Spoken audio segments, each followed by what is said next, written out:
¿Cómo están? Bienvenidos a nuestro programa Desde la Fe.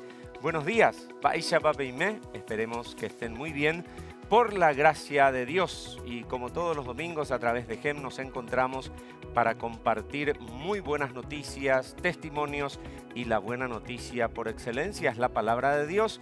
Y como siempre los domingos tenemos el texto del Evangelio. En este caso el de hoy es el de San Lucas capítulo 15 versículos 1 al 30. Y dice: en aquel tiempo se acercaban a Jesús los publicanos y los pecadores a escucharlo, por lo cual los fariseos y los escribas murmuraban entre sí: este recibe a los pecadores y come con ellos. Jesús les dijo entonces esta parábola: ¿quién de ustedes, si tiene 100 ovejas y se le pierde una, no deja las 99 en el campo y va en busca de la que se le perdió hasta encontrarla? Y una vez que la encuentra, la carga sobre sus hombros, lleno de alegría, y al llegar a su casa reúne a los amigos y vecinos y les dice: alégrense conmigo, porque ya encontré la oveja que se me había perdido. Yo les aseguro que también en el cielo habrá más alegría por un pecador que se arrepiente que por 99 justos que no necesitan arrepentirse. Qué hermoso evangelio. Y le decía aquí a los chicos de que a Tilendo Goyevera, que frente a un doctor en Sagrada Escritura yo tenga que hacer la reflexión. Entonces vamos ya a presentar a nuestro invitado y a él le vamos a pedir que nos haga la reflexión del día de hoy. Qué gusto recibirte, Padre César Neri Villagra, doctor en Sagrada Escritura. Realmente qué alegría en este mes de la Biblia poder contar con tu presencia. Y quiero pedirte esta reflexión que yo suelo hacer al iniciar el programa, pero contando con tu presencia, yo dije, vamos a recurrir al que entiende realmente. Padre, buen día, ¿cómo estás? Muy buenos días, Mariano. Un saludo cordial a toda la audiencia de GEN y pues felicitaciones también a todos los biblistas por el mes de la Biblia, San Jerónimo, el patrono de los biblistas, y que esta fiesta pues nos acerque cada vez más a la palabra de Dios escrita. Así es. ¿Qué podemos decir acerca de este evangelio de hoy, Padre? Bien, en realidad este evangelio, en la liturgia de la palabra nos presenta la conferencia episcopal dos posibles textos, uno más breve y el otro más largo, hasta el versículo 10 el primero, y el siguiente se extiende hasta el versículo 32. En realidad son tres parábolas. Una parábola de la oveja perdida, la segunda de la moneda perdida y la tercera del hijo también perdido, que normalmente se titula como el hijo pródigo. En realidad estas tres parábolas están descritas, están diseñadas sobre el esquema perdido y hallado. Es decir, la oveja se pierde la moneda y también se pierde el hijo. Y también simultáneamente después se encuentra esa oveja perdida, se encuentra la moneda y también el hijo retorna a la casa del padre. Entonces el esquema es perdido, hallado o perdido, encontrado, básicamente. En la primera, digamos, perícopa, en el primer texto, se trata de una oveja perdida. ¿Por qué? Porque tenemos que recordar que estamos en una cultura eminentemente pastoril, de ganadería menor, y la oveja es un referente emblemático de la pastoral, podemos decir. Hasta hoy nosotros decimos, el Papa Francisco le gusta hablar de pastores con olor a ovejas, en este sentido, ¿verdad? Es una figura, evidentemente. Que se involucra con que el se rebaño. involucra, que lo busca, a la que se pierde pues lo rescata. Esa es un poco la imagen, ¿no? Una imagen pastoril propia del mundo campesino hebreo, que se dedica a la ganadería menor. Entonces, ¿qué nos dice? El esquema es que el Dios, en la persona de Jesús, que es el buen pastor, o el pastor auténtico, se encarga no de abandonar, de rechazar, sino al contrario, de buscar a la oveja perdida. Él no viene a formar un club de perfectos, sino viene a rescatar a aquellas personas que están extraviadas de tal manera que se recupere para la comunidad cristiana aquellos que están al margen de la comunidad. No se desentiende de los que están No extraviados. todo lo contrario. Hay una opción preferencial hacia estas personas más débiles, más vulnerables de la sociedad. En general nosotros tenemos la tendencia a formar grupos, grupos cerrados, que somos los perfectos, nosotros somos los mejores y excluimos a los demás que no piensan como nosotros, que no son como nosotros. La actitud del pastor, del buen pastor, del pastor auténtico es al contrario. Él trata de rescatar a los más débiles, a los más frágiles, aquellos que son considerados al margen de la sociedad para que se integren a la comunidad. Entonces los rescata. Y esta es la imagen que nos transmite en la primera parábola, que es la oveja perdida. Por lo tanto, él va en busca de la perdida. ¿Por qué? Porque las otras 99 de las 100 no necesitan, digamos, que se les busque porque están en su lugar. Protegidos. Sí. Es interesante tener en cuenta que la introducción que habías leído, los dos tipos de personajes que están escuchando estas parábolas. Por un lado dice escribas y fariseos, personajes negativos. Y por otro lado dice pecadores y publicanos, personajes positivos para la Biblia, aunque negativos para la sociedad entonces. ¿Por qué? Porque los pecadores, los publicanos, son considerados personas no aptas para acudir al templo, al culto. ¿Por qué razón? Porque realizan actividades que son consideradas execrables para la sociedad. La usura, por ejemplo, el tema de del cobro de impuestos que hacen los publicanos. Ellos son los que se encargan de cobrar impuestos y muchas veces cobran impuestos para una nación extranjera, como era Roma, que ocupaba el territorio de Israel. Entonces ellos eran pecadores públicos, no podían acceder al templo. Eran rechazados. Eran rechazados. Y los pecadores, pues existen los múltiples tipos de pecado, personas marginales, y Jesús viene junto a ellos. Entonces los publicanos y los pecadores aceptan con gusto la predicación de Jesús porque en el fondo Jesús les dice, yo vengo a rescatarle a ustedes. Sin embargo, los escribas y fariseos se sienten aludidos que la crítica va contra ellos porque ellos se consideran los justos, los impecables. Sin embargo, no tienen el corazón y la piedad necesaria para extender una mano de ayuda, de auxilio a aquellos, ¿verdad? Y se ponen en una actitud de jueces. Se ponen en una actitud de jueces. Eso rechaza el Señor y opta, por lo tanto, por los publicanos y pecadores. De hecho, él había dicho en una ocasión, los publicanos y los pecadores y las prostitutas os precederán en el reino de los cielos. Palabras muy duras para aquella época. La segunda perícopa trata de la moneda, de una pobre viuda que tenía su monedita, una moneda que no tenía mayor valor, y lo contrapuesto que es la actitud. Ella pierde su moneda, pero luego lo encuentra. ¿Y qué ella hace? Hace una fiesta invitando a todo el vecindario. Matemáticamente y económicamente, es decir, un comerciante no va a hacer, porque encontrar una monedita, pero tanta es la alegría que supone que el gasto que ella hizo para invitar a todo el vecindario por la alegría que tiene fue mucho más de lo que perdió. Evidentemente esta mujer no puede ser comerciante ni empresaria, pero ¿qué quiere manifestarse a través de esta parábola? La alegría inmensa de Dios por un solo pecador que se convierte, que por 99 justos que no requieren de conversión. Es decir, Dios se pone contento cuando aquel descarriado, aquel marginado vuelve al redil, vuelve a la casa paterna. La segunda perícopa. La tercera perícopa, el texto se refiere al hijo pródigo, mal llamado hijo pródigo. Y justamente el patrono de los biblistas lo tituló así, de filio pródigo en latín. Pero en realidad el centro no es el hijo pródigo, el centro es el padre.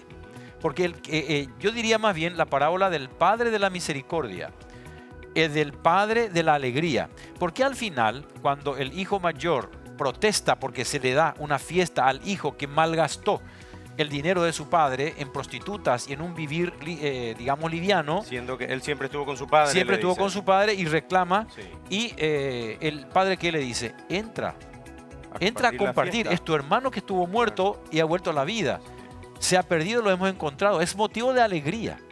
El que se picha pierde. Entonces él no quiso entrar. Le rogaban para que entre. Él no quiere participar de la alegría del padre. Y solo un padre puede comprender en su real dimensión cuánta alegría produce un hijo que se ha perdido y que ha retornado a la casa paterna.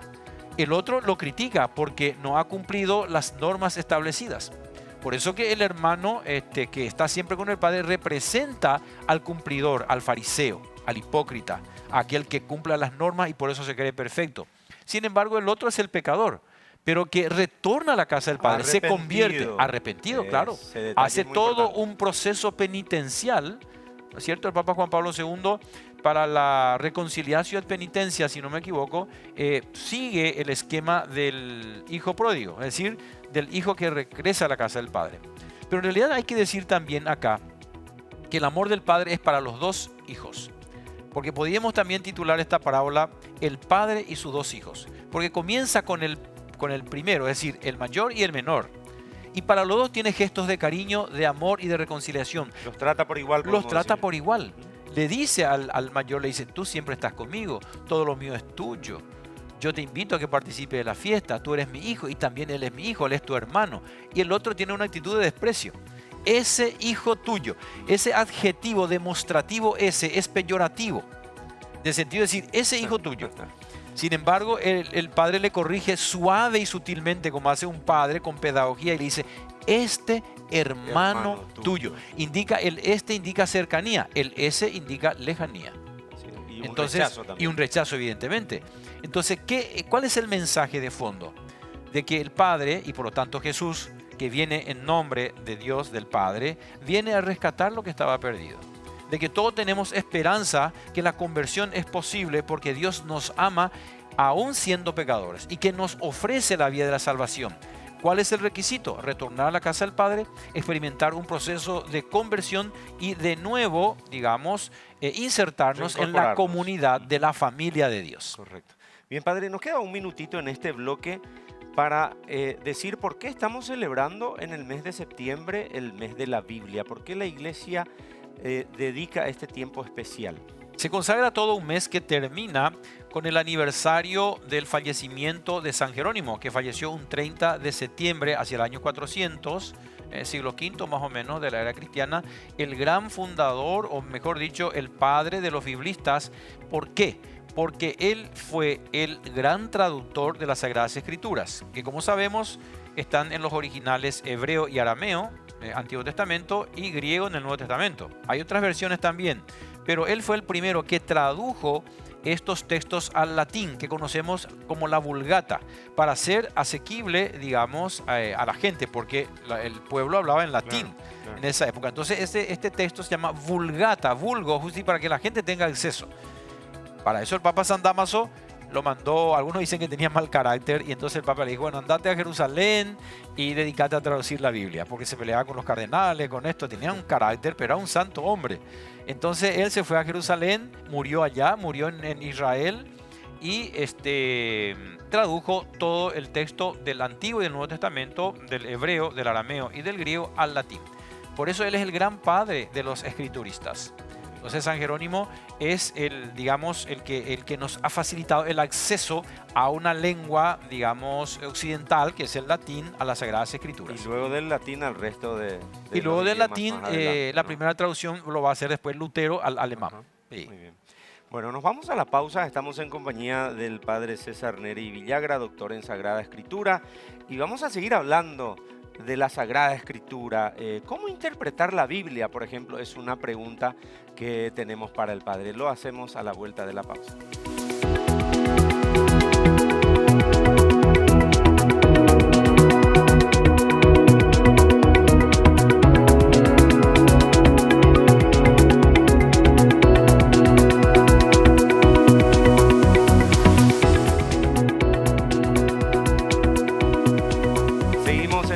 Programa Desde la Fe a través de GEM, hoy recordando este mes de septiembre, mes de la Biblia, y decía el padre Neri Villagra que van nuestros saludos a todos los biblistas, aquellos que se dedican a estudiar, a profundizar, escudriñar, creo que es una palabra que suelen usar justamente los biblistas.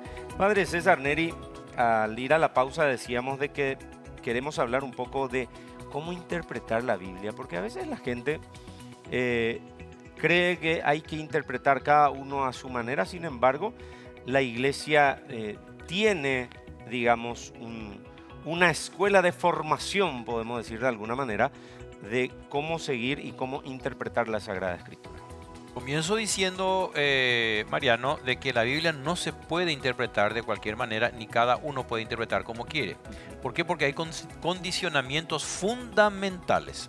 En primer lugar, porque la Sagrada Escritura no fue, producida en Occidente. Digo para los occidentales, Europa, América.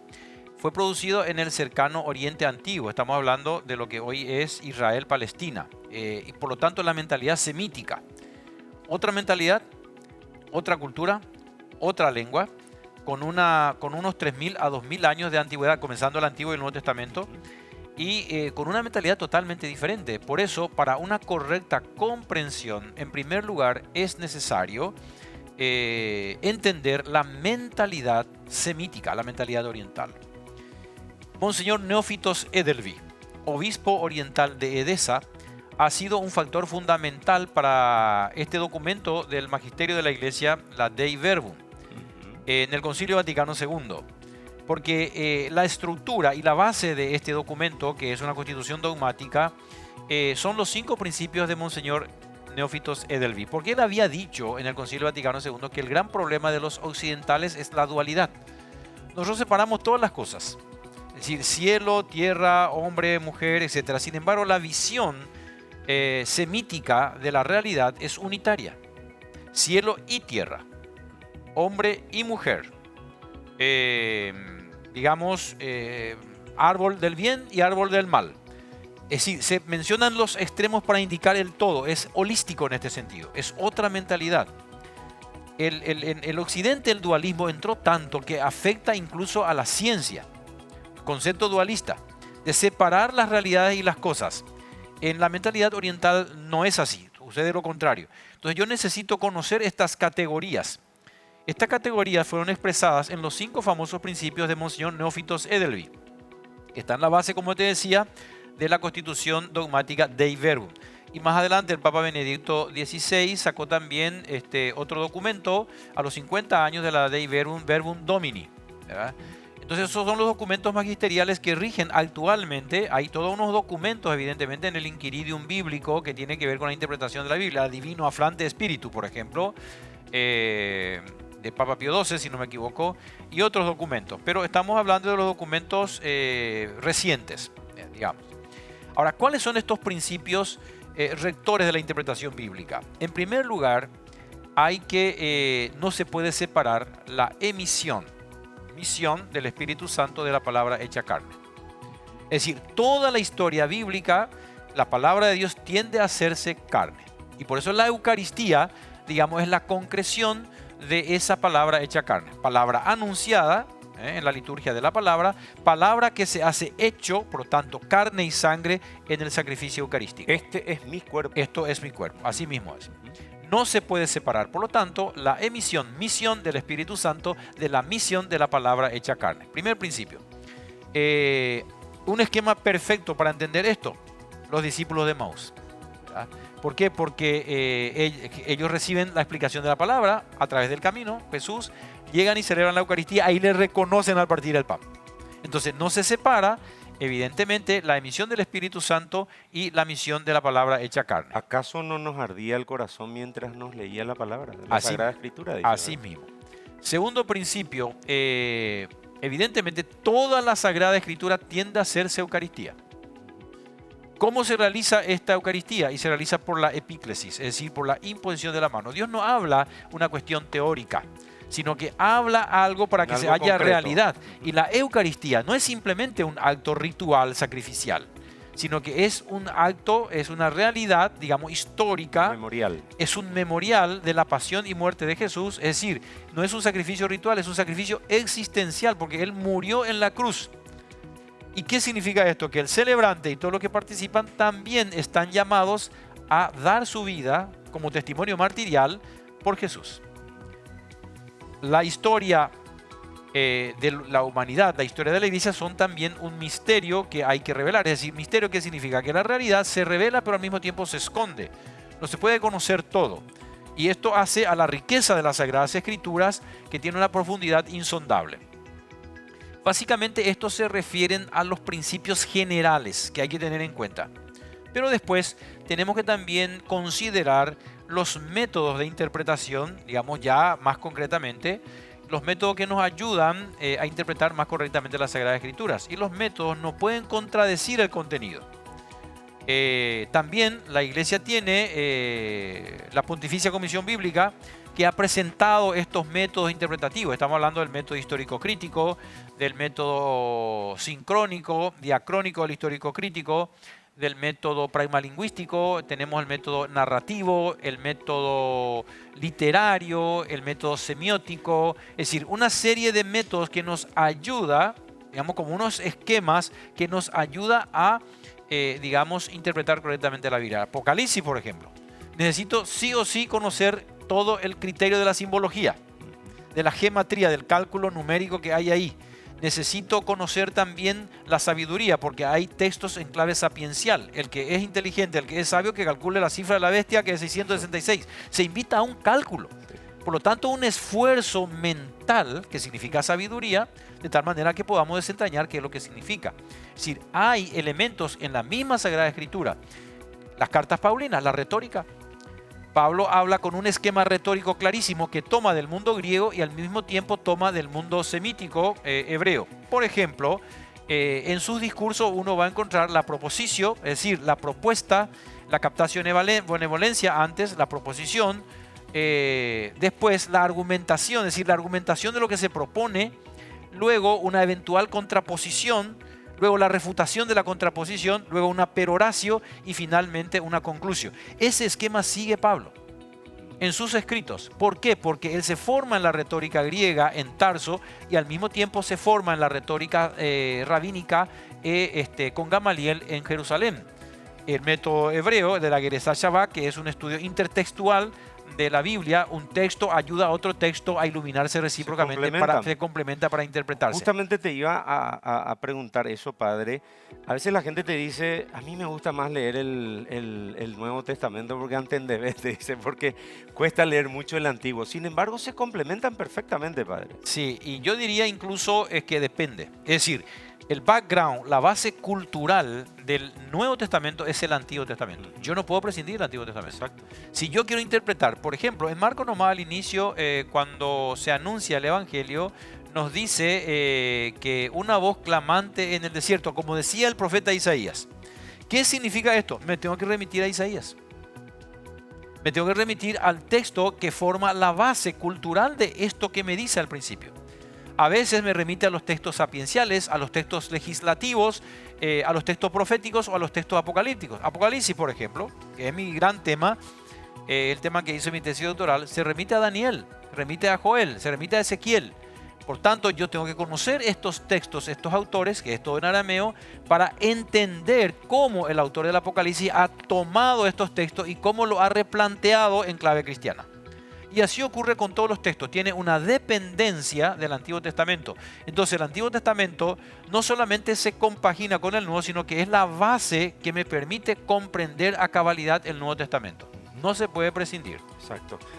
Padre, ¿qué le recomendaríamos a la gente que en su casa tiene la Biblia, a veces incluso de adorno? Hoy traje mi Biblia y le dije a la gente de producción, se nota que uso, ¿verdad? Porque está gastadito. Entonces, ¿qué le podemos recomendar a la gente que tiene en su casa la Biblia? ¿Cómo leerlo, ya sea individualmente o en familia? Sí, yo recomiendo hacer lo que se llama la Lectio Divina. ¿Y cómo hacer la Lectio Divina? Tratar de tener el ordo viene a ser la pequeña agendita que emite la Conferencia Episcopal Paraguaya, que tiene los textos de la liturgia de cada día. Tenés Antiguo Testamento, tenés una lectura del Nuevo Testamento y tenés el Evangelio. Puedes elegir uno y leer ese texto, que no es largo porque tenemos que ir al trabajo, tenemos que comer, tenemos actividades. Entonces una cuestión práctica, levantarse y leer ese pequeño texto de 10 versículos, de 15 versículos, de 5 versículos del Evangelio o del Antiguo Testamento. Y luego rezar, orar sobre y hacer la oración en base al texto, en base a ese texto. Luego contemplar, meditar ese texto, darle la vuelta, sacar conclusiones prácticas para la vida, hacer la contemplación y luego la aplicación práctica para la vida. Bueno, ¿qué saco yo de este texto hoy? para este día, para esta semana. Entonces, ¿qué estoy haciendo? Estoy haciendo con la Lección Divina una aplicación práctica de la Biblia para mi vida concreta. Porque la Biblia no es, los profetas no escribieron para que nosotros le leyésemos y le estudiásemos solamente, sino para que viviésemos, para que vivamos, digamos, aquello que han enseñado y predicado. También se puede hacer, pero para esto se necesita mucho más sistematicidad, leer desde el principio, Génesis, libro a libro hasta llegar al Apocalipsis. Yo suelo preguntar a mis alumnos, ¿quién leyó toda la Biblia en su vida una vez? Desde el Génesis hasta el Apocalipsis. Y bueno, y entonces leer en forma sistemática como una especie de camino del lector. Entonces, libro a libro está organizado de tal manera que yo comienzo con el Génesis, luego voy conociendo lo que es el Éxodo, Levítico, Número, Deuteronomio, y así voy entrando en los libros históricos, en los libros proféticos, en los libros sapienciales, entro en el Nuevo Testamento, voy por los Evangelios, Hechos de los Apóstoles, las cartas paulinas, las cartas católicas y el Apocalipsis. Y ahí tengo un compendio de conocimiento y un itinerario de tal manera que tengo una visión global de todas las Sagradas Escrituras. El padre Neri Villagra nos deja una tarea, leer. Exacto, en primer lugar, esa lectura diaria y lo otro, lo que él plantea, leer desde el comienzo, desde el Génesis. Padre César Neri Villagra, gracias por tu tiempo. Un gusto, Mariano, a las órdenes, y que cada vez más seamos discípulos de San Jerónimo, conocedores de la palabra de Dios, porque termino con esto. San Jerónimo dice, y lo tomó el Vaticano II, quien no conoce las Sagradas Escrituras no conoce a Cristo. Así es. Y con esta frase de nuestro invitado, el padre César Neri Villagra, doctor en Sagrada Escritura, cerramos nuestro programa Desde la Fe del día de hoy. A ustedes, muchas gracias por su atención.